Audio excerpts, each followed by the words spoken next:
Bismillahirrahmanirrahim. Assalamualaikum warahmatullahi wabarakatuh.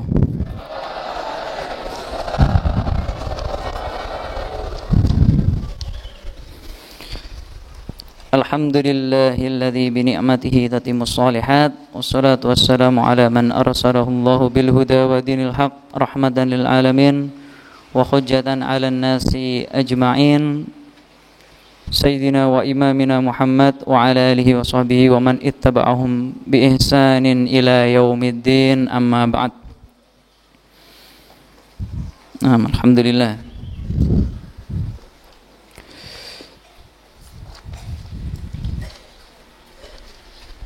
Kaifa halukum? Alhamdulillah. Alhamdulillah. Jami'an bi khair. Jami'an bi khair. Baik, huna antik wa atakallam bi lughah al-Indonesia. Bi lughah al-Indonesia. Jadi pada sore hari ini insyaallah saya bersama beberapa ustadz insyaallah akan memulai, ini ada proyek membaca kitab. Proyek membaca kitab yang berkaitan dengan fikih puasa. Fikih puasa. Supaya kita tahu puasa. Ya. Insyaallah semuanya puasa? Puasa, ya. Masih kuat ya, masih tinggal beberapa jam. Masih 2 jam setengah. Saya lihat wajahnya sudah banyak yang loyo, meleyot-meleyot. Ya. Yang depan-depan ini udah loyo. Tapi yang agak tengah-tengah ke belakang itu kok seger-seger ya? Ya, seger. Bukan karena nggak puasa ya, tapi karena sudah biasa puasa ya, sudah biasa puasa. Maaf. Oke. Jadi buku yang akan kita bahas ini adalah kitab judulnya Taisirul Fiqhi. Nah, apa itu? Fikih easy, fikih easy, fikih yang gampang. Fikih yang gampang. Ya, ngomongnya gampang. Yang ngarang. Pengarangnya adalah Dr. Yusuf Al-Qaradawi. Doktor itu maksudnya gelar, bukan dokter ya. Beda, doktor. Doktor itu berarti sudah S3. S3 doktor. Yusuf Al-Qaradawi. Ini adalah seorang ulama yang sangat terkenal. Sangat terkenal. Pasti di Jawa Pos kemarin ada. Nah, tapi beliau sudah almarhum. Baru bulan September tahun kemarin. Orang mana? Orang mana? Bukan orang Lamongan yang jelas. Ya. Orang Mesir, ya, orang Mesir. Yusuf Al-Qaradawi. Tapi beliau ini lama di Qatar, negara Qatar. Beliau nggak boleh pulang ke negaranya karena ada beberapa permasalahan politik, perbedaan politik, sehingga tidak boleh pulang ke negaranya sendiri. Nah, beliau ini adalah ketua ulama Ikatan Ulama Internasional, Dr. Yusuf Al-Qaradawi. Sudah mengarang puluhan bahkan mungkin ratusan judul buku. Ya, Dr. Yusuf Al-Qaradawi. Dan beliau juga sudah hafal Al-Quran ketika umurnya masih 10 tahun. Sudah hafal Al-Quran. Ya, jadi luar biasa. Ya, keren sekali beliau. Nah, ini yang sekarang insya Allah kita akan baca dan kita habiskan bukunya ini. Ini bukunya ini. Tapi nggak asli, fotokopi.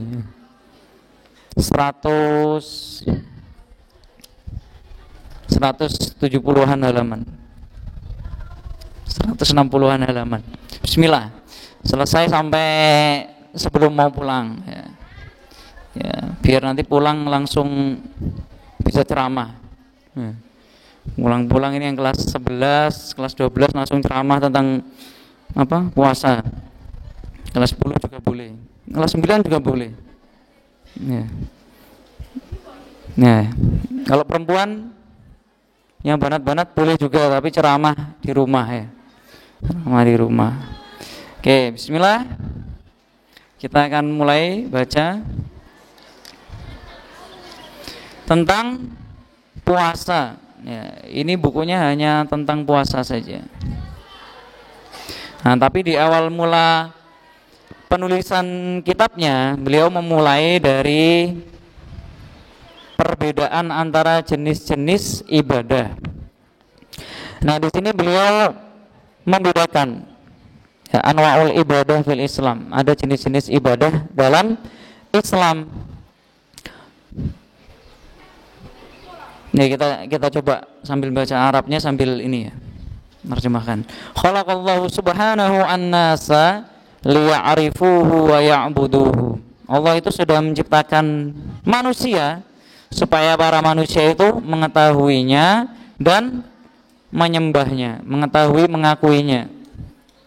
Nah, itu dengan melakukan hal itu berarti mengamalkan ada namanya tauhid. Tauhid rububiyah dan tauhid uluhiyah. Tahu tauhid rububiyah? Tauhid rububiyah itu adalah tauhid rububiyah, ya, tauhid rububiyah. Dari kata Rabbun. Rabbun itu artinya Tuhan yang menciptakan.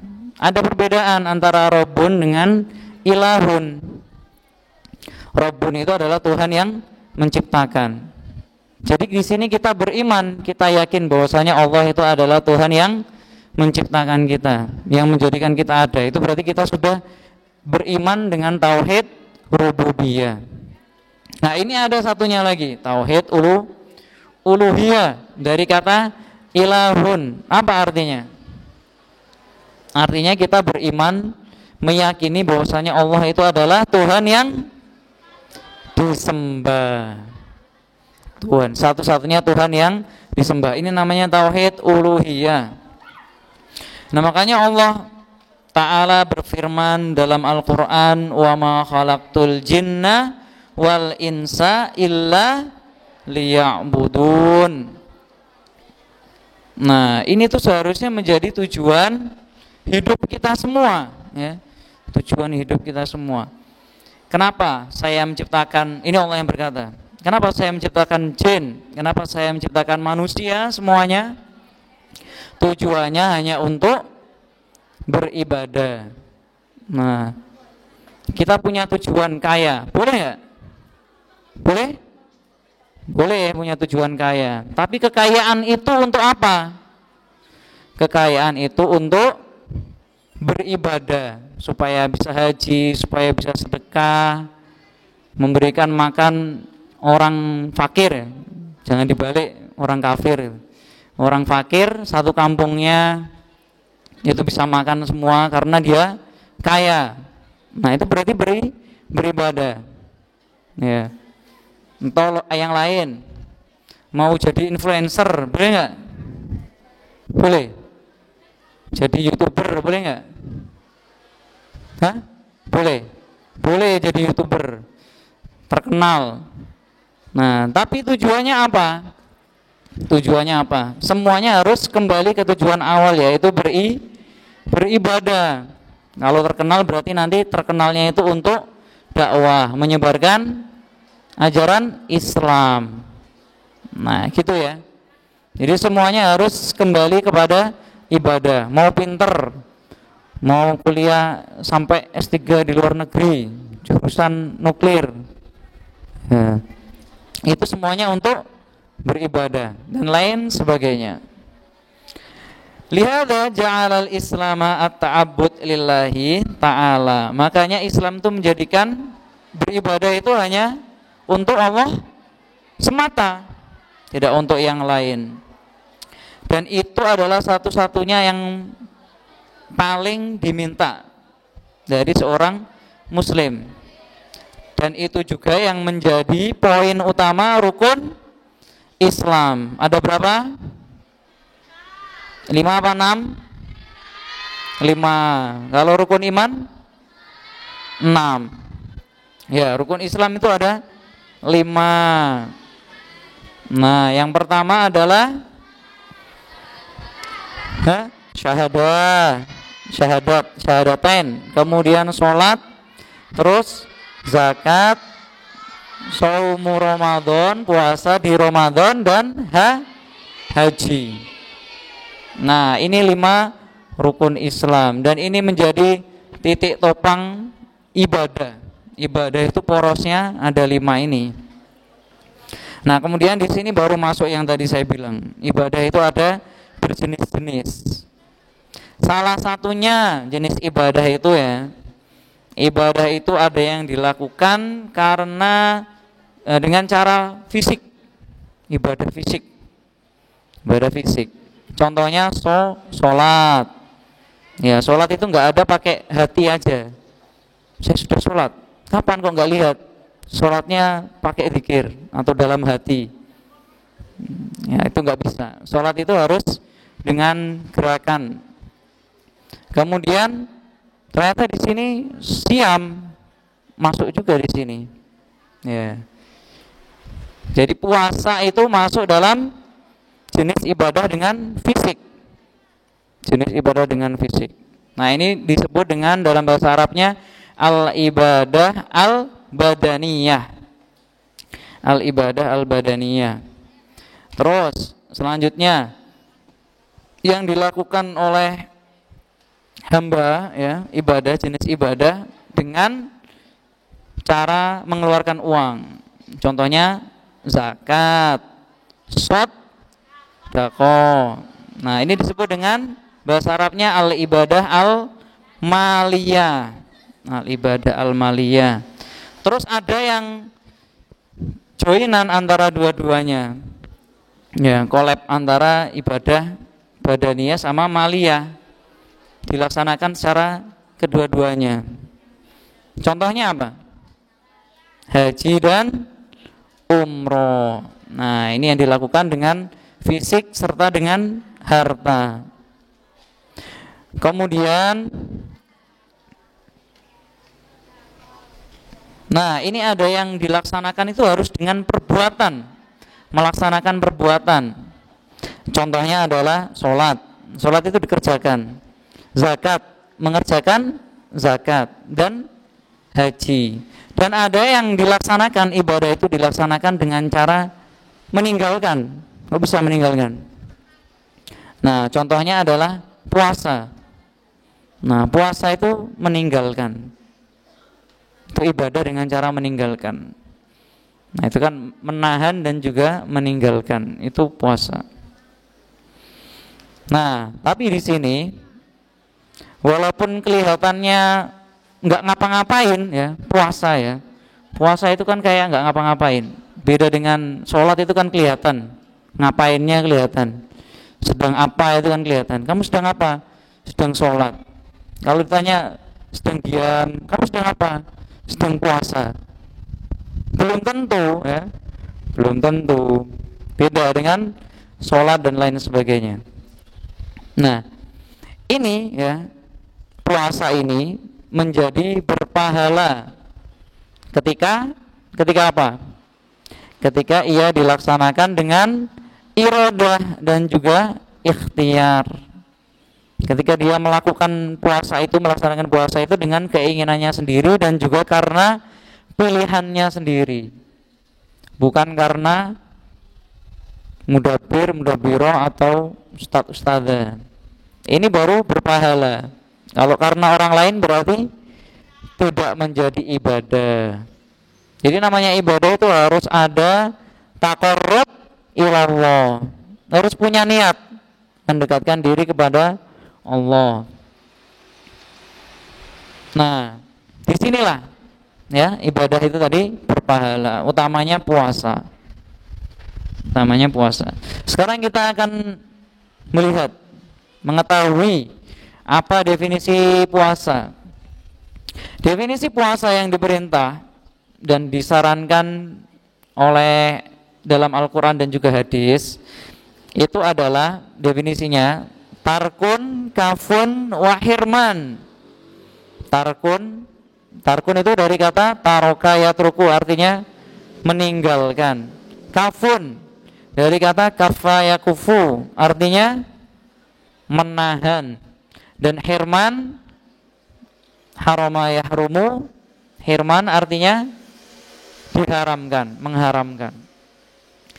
Nah, dengan bahasa yang lebih komplit, ya, puasa itu adalah dalam kitab ini ya, imsakun wa imtinaun anil istijabati lima kana mubahan.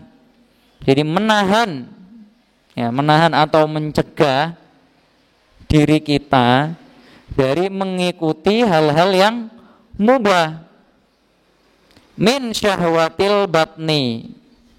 Nah, dari syahwat apa batnun? Batnun manahu? Batnun perut, dari syahwat perut, dan juga syahwatul faraj atau syahwat kemaluan biniyatit taqarrub ilallah, dengan niat mendekatkan diri kepada Allah. Ini artinya puasa. Nah, ini jadi syahwat batan itu apa? Syahwat batan itu apa? Menahan diri dari makan, menahan diri dari minum. Ya.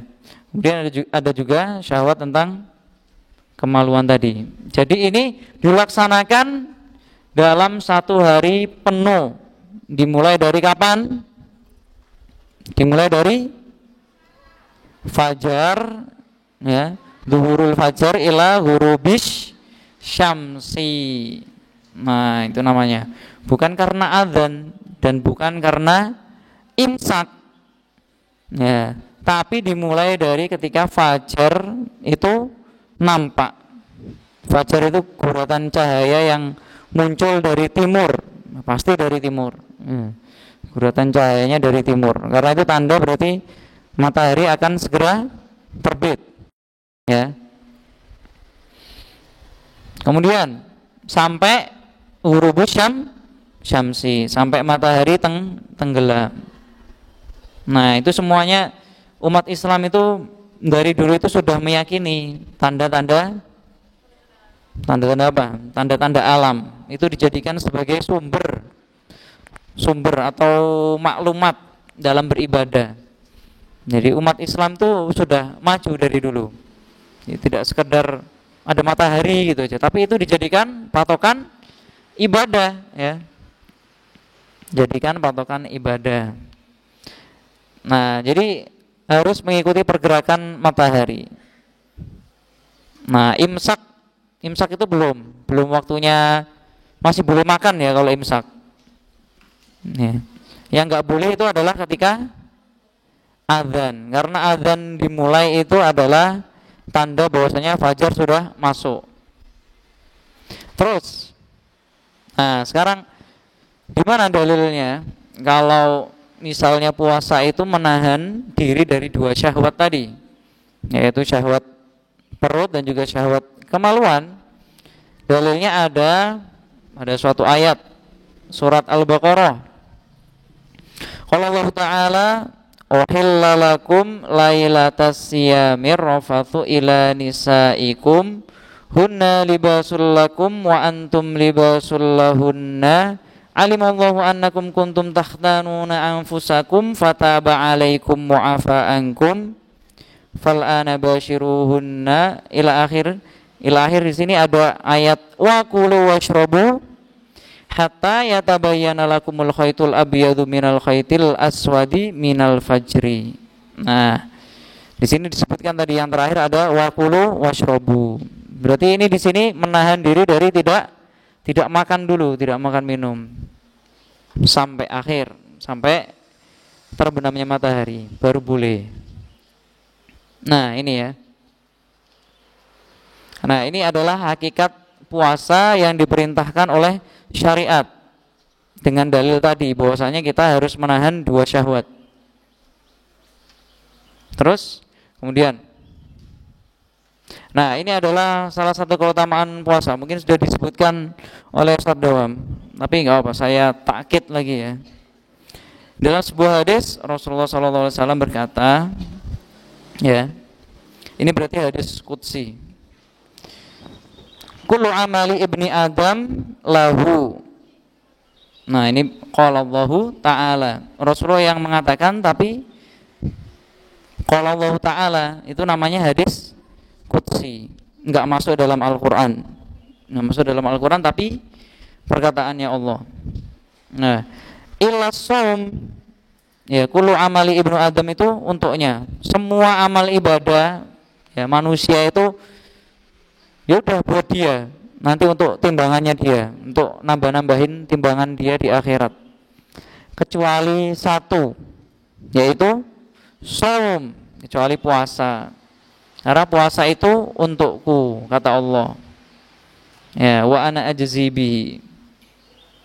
Nah, dan saya akan memberikan yang spesial itu untuk puasa.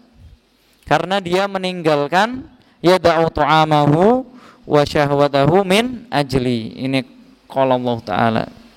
Karena dia meninggalkan makanan dan juga syahwat-syahwat karena diriku. Ya, kemudian ya ada beberapa hadis yang lain menguatkan hal ini, hampir sama. Redaksinya sama. Nah, terus karena hal itulah ya, jadi istilah puasa, istilah shaum itu menurut orang-orang jahiliyah itu sudah diketahui dari dulu. Ya, namanya shaum, bahasa shaum dalam bahasa Arab itu sudah diketahui. Makanya ketika Islam datang, terus kemudian ada syariat puasa, puasalah Ramadan. Puasalah Ramadan. Itu enggak nanya lagi puasanya gimana, Ramadan itu seperti apa, enggak nanya lagi. Ketika ada perintah dalam Al-Quran itu apa dalilnya? Kutiba alaikumusiyam. Nah, itu tidak nanya lagi apa sih puasa itu, karena sudah ada puasa itu, sudah ada dari zaman ya nabi-nabi sebelumnya. Ya, terutama Nabi, siapa yang punya puasa spesial? Nabi Daud. Nah, itu sudah ada puasa. Terus, nah bahkan puasanya Nabi Daud itu termasuk puasa yang paling afdol ya. Nah, dan ini tidak hanya ada di syariat Islam. Tidak hanya ada di syariat Islam. Makanya orang-orang barat, orang Eropa itu juga mereka puasa. Mereka itu puasa. Nah, tapi beda niatnya. Kalau puasanya orang barat itu karena diet. Ya. Karena pengen langsing singset. Nah, jadi mereka puasa. Seperti puasanya Deddy Corbuzier itu, ya itu sebelum Islam itu dia udah puasa. Namanya itu apa ya bahasanya? Inter apa gitu namanya puasanya. Jadi ada beberapa jenis puasa yang dikenal sama orang barat yang enggak ada kaitannya dengan syariat agama mereka. Enggak ada kaitannya sama syariat agama. Tapi mereka puasa. Ada jenisnya kayak 52. Puasa 52 itu berarti 5 jam puasa, 2 jam makan, 5 jam puasa, 2 jam makan. Itu ada di mereka. Itu orang-orang barat yang mereka itu menggunakan akal serta tajribah. Tahu tajribah? Tajribah itu bahasa Inggrisnya eksperimen. Mereka menggunakan eksperimen hidup ya. Itu digunakan untuk dijadikan sebagai dasar ilmu pengetahuan, sehingga muncullah ada jenis-jenis puasa kayak gitu. Nah, tapi ya, puasa yang paling perfect, paling sempurna itu puasanya siapa? Puasanya orang Islam. Ya, puasa kita yang dari subuh sampai maghrib itu adalah puasa yang paling sempurna. Nah, karena tidak hanya menahan diri dari makan, tapi juga menahan diri dari tadi itu syahwat, kemaluan dan lain sebagainya. Nah, dan ini puasa itu juga bisa menahan diri. Oke, langsung. Sekarang kita akan bahas hikmahnya puasa. Nah, ini aslinya intinya di sini, hikmahnya puasa. Apa sih hikmah kita itu berpuasa? Hikmah itu apa hikmah? Hikmah itu sebetulnya sesuatu yang rahasia. Sesuatu yang rahasia. Nah, ada namanya hikmah, ada namanya maksud. Maksud atau faidah. Faidah dari berpuasa. Kalau faidah itu sudah tahu semuanya. Kalau hikmah itu enggak semua orang tahu. Nah, ini ada beberapa hikmah berpuasa. Saya sebutkan, kalian bisa tulis. Kita simpel-simpel aja. Yang pertama, hikmah berpuasa itu adalah tazkiyatun nafsi. Apa tazkiyatun nafsi? Mensucikan diri. Ya. Nah, ini hikmah yang pertama. Orang yang berpuasa itu dia akan mensucikan dirinya dari dua syahwat tadi. Nah, jadi dia itu menahan diri dari tidak makan, tidak minum, ya. Kan ada hadisnya ya, keutamaan orang yang berpuasa itu gimana? Gimana dalilnya? Dalilnya walladzi nafsi biyadi la khulufu famis shaim atyabu indallahi min rihil miski. Apa itu? Bau mulutnya orang puasa ya. Bau mulutnya orang puasa walaupun enggak sikatan gitu.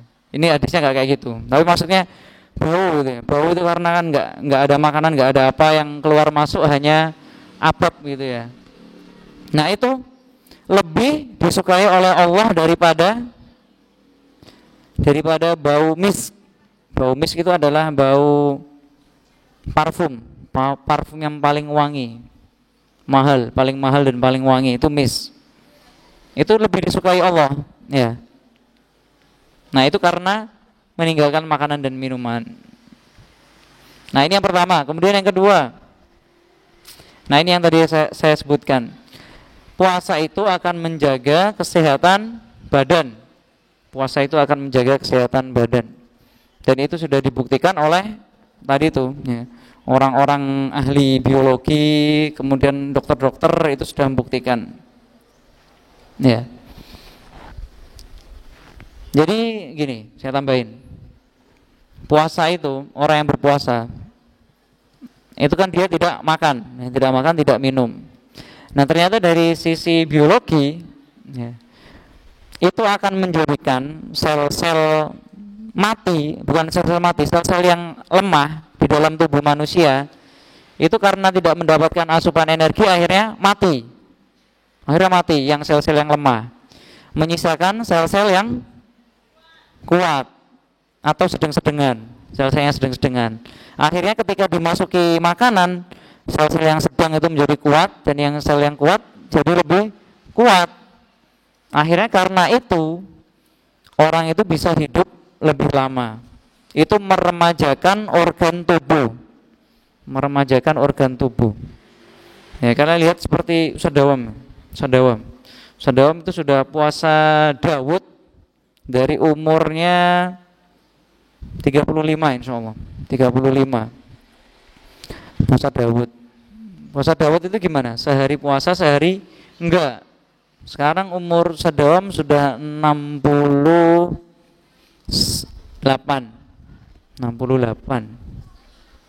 Ya, 68. Nah, itu 68 atau 69. Nah, itu berarti berapa tahun? 34 tahun. 34 tahun. Kalian bayangkan, kalian punya organ tubuh ya yang dipakai dalam 34 tahun itu selang-seling. Ya, punya ginjal, punya hati, jantung sih enggak. Jantung itu setiap hari bekerja. Tapi utamanya lambung, ginjal. Nah, itu penting ya. Kalau selama 34 tahun bekerjanya cuma satu hari iya, satu hari enggak, berarti sama enggak umurnya dengan 34 bagi setengah itu berapa? 17 tahun. 17 tahun. Berarti hampir sama dengan Sadawam itu punya fisik orang yang umurnya itu 35 tambah 17. Berapa? 54 ya. 52 tahun. 52 tahun. Hampir sama. Kalau misalnya kalian mulai dari umur 15 Ya, sudah puasa Daud, nah itu bisa diinikan sendiri. Makanya Ustaz Dawam itu, ya, tidur itu masih kuat, tidur malam itu nggak pakai virus, nggak pakai virus itu kuat. Kalau orang biasa, ya, orang yang lain itu umur 40 tahun sudah nggak bisa, muncul watuk-watuk muncul semua, watuk terus keringingan dan lain sebagainya, kedinginan, vertigo dan lain sebagainya, penyakitnya udah macam-macam. Tapi Ustaz Dawam itu masih kuat. Ya, karena tadi itu mungkin salah satunya karena puasa dari sisi kesehatan, ya, dari sisi kesehatan. Yang kedua, terus yang ketiga. Nah, ini puasa itu adalah mendidik nafsu, mendidik jiwa kita. Mendidik jiwa kita. Ya, dari kemaksiatan, dari kemarahan, ya. Dan utamanya dari kemarahan. Makanya dalam suatu hadis disebutkan saumu syahri sabr. Saumu syahri sabr itu maksudnya puasa Ramadan.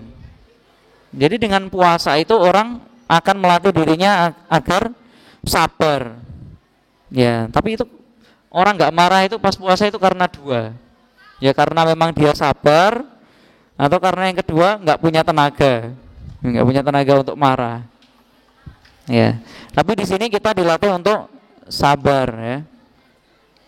Terus yang kemudian yang ketiga, nah tadi itu ini berkaitan dengan syahwat kemaluan. Nah, puasa itu akan menjaga seseorang dari keburukan, ya, sifat manusia yang akhirnya mengarah ke kehewanan tadi, ya, karena puasa. Nah, ini banyak terjadi di Eropa, di Amerika, ya. Para ahli psikologi mereka mengatakan salah satu yang bikin orang Eropa, orang Amerika rusak itu salah satunya adalah syahwat kemaluan. Ya, makanya ada laki-laki nikah sama laki-laki. Itu malu nggak kalau di Indonesia? Di Weru itu malu nggak? Nggak ada di Weru laki-laki nikah sama laki-laki. Arif sama Zainal ya. Nggak ada. Tapi kalau di Amerika, di Eropa itu banyak. Dan itu malah kalau kita nggak menghormati katanya, gimana ini hak asasi manusia katanya. Nah ini adalah cacat, ya. Cacat dari sisi akhlak. Karena apa? Karena syahwat kemaluan tadi yang tidak terjaga, akhirnya menjadi seperti itu, malah lebih buruk daripada hewan, ya. Lebih buruk daripada hewan. Nah, dengan puasa itu akan menahan seseorang dari syahwat kemaluan. Itu ada dalilnya. Nah, makanya Rasulullah itu menyuruh para pemuda yang udah bisa nikah, ya, punya kemampuan untuk memberikan nafkah, kalau bisa langsung nikah katanya. Nah, kalau nggak bisa, maka solusinya adalah puasa. Kalau nggak bisa nikah, maka puasa. Terus yang kelima termasuk hikmah berpuasa adalah orang yang berpuasa itu akan merasakan nikmatnya Allah lebih daripada kalau nggak berpuasa. Yang namanya nikmat, kenikmatan, enak, ya, hal yang enak itu, ya, nggak akan bisa kita rasakan kalau kita nggak kehilangan lebih dulu. Kita nggak tahu rasanya sehat itu gimana kalau belum sakit. Kalau udah sakit baru kita kok enak ya bisa jalan kaki, nah dan lain sebagainya. Nah ini juga sama, ya. Kita itu kalau puasa nggak boleh makan, nggak boleh minum. Nah ya akhirnya kita tahu rasanya makan itu enak. Ya, nanti kalian lihat aja nanti 2 jam lagi, sejam lagi. Kalian lihat OT, kalian lihat esnya Mbok siapa? Esnya Mbok C kalau sekarang, ya. Itu rasanya seperti es krim Campina nanti. Ya. Ya, walaupun dirasakan setiap hari ya, tapi ketika puasa pas mau minum rasanya beda. Ya, kayak es krim Campina. Lihat OT-OT makan itu seperti kayak das saja. Makan OT-OT, makan baido, makan tempe itu jadi kayak das saja. Nah, itu karena nikmat yang hilang ya, karena puasa. Terus selanjutnya yang keenam. Nah, dengan kita berpuasa, kita itu juga merasakan saudara-saudara yang lain yang dia itu walaupun nggak puasa itu nggak bisa makan. Ada nggak? Ada orang-orang yang kayak gitu. Dia itu nggak puasa, pengen makan nggak bisa makan karena nggak punya makanan. Ya, orang-orang yang level hidupnya itu miskin, itu nggak bisa makan, walaupun pengen makan nggak bisa makan. Nyari-nyari di tempat sampah, sisa-sisa nasi kemarin, itu ada yang orang makan kayak gitu. Ya. Nah, itu makanya kita dengan puasa itu kita merasakan kita itu udah lapar tapi nggak boleh makan, sama ya, sama. Makanya disebut juga puasa itu syahrul muasah. Syahrul muasah. Apa arti muasah? Bulan yang adil, karena semuanya sama. Menahan makan, menahan lapar. Nah, kemudian yang terakhir, nah, hikmah berpuasa ada berapa sudah? Sudah ada berapa? Ditulis nggak? Tulis. Sudah ada berapa? 6, berarti nulis. Yang jawab 6. Yang jawab 6 berarti ditulis. Yang terakhir berarti nomor 7. Ya, jadi dari overall keseluruhan itu, hikmah berpuasa itu dengan seluruhnya itu akan meningkatkan seorang hamba pada derajat ketakwaan yang lebih tinggi. Nah ini kalau kita mengamalkan seluruhnya. Karena itu Allah berfirman, ya ayyuhalladzina amanu kutiba alaikumusiyam kama kutiba alal ladzina min qablikum la'allakum tattaqun, supaya kalian tuh bertakwa, meningkat derajat takwanya. Nah, oke, ini adalah hikmah yang terakhir.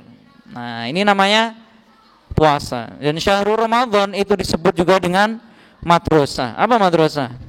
Sekolah. Bulan puasa itu sekolah. Sekolah yang gratis, nggak ada pendaftarannya. Langsung tiba-tiba masuk. Tiba-tiba tanggal 1 langsung puasa. Berarti kita langsung masuk sekolah. Nah, sekolahnya apa tadi? Sekolahnya apa? Ya, sekolahnya adalah sekolah karakter, sekolah akhlak, ya, sekolah kepribadian. Kita itu bagaimana caranya merubah diri kita menjadi lebih bertakwa, menjadi lebih baik dalam kurun waktu berapa hari? 30 hari berpuasa. Nah, ini menurut versi ya orang-orang psikolog, orang itu kalau mau merubah sifat buruk, sikap buruk menjadi lebih baik, kebiasaan-kebiasaan buruk jadi kebiasaan yang baik, itu diperlukan waktu kurang lebih antara 18 hari hingga 66 hari. Nah, itu kalau mau merubah bangun pagi jadi rajin, itu harus dilaksanakan secara konsekuen. Harus istiqomah selama kurang lebih 18 hari sampai 66 hari. Nah, ini bulan puasa ini tengah-tengahnya 30 hari. Kalian kalau pengen istiqomah gimana biar baca Al-Quran sehari 1 juz, bahkan nanti kalau udah nggak puasa tetap gitu, ya diistiqomahi. Dalam puasa ini nggak boleh bolong, ya. Bulan puasa baca 1 hari 1 juz terus dari awal sampai akhir. Nah, itu namanya madrasah yang akan merubah kepribadian kita. Nah, fahimtum? Nah, baik. Insyaallah sudah cukup ya untuk hari ini. Insyaallah dilanjut besok dan hari-hari setelahnya sampai sebelum perpulangan insyaallah. طيب أكتفي بهذا. نعم أستعفيكم. ثم نقرأ الحمد لله رب العالمين. نعم. اللهم صل وسلم على محمد وعلى آله وصحبه أجمعين. نعم. أما بعد. ثم akhiran wassalamu alaikum warahmatullahi wabarakatuh.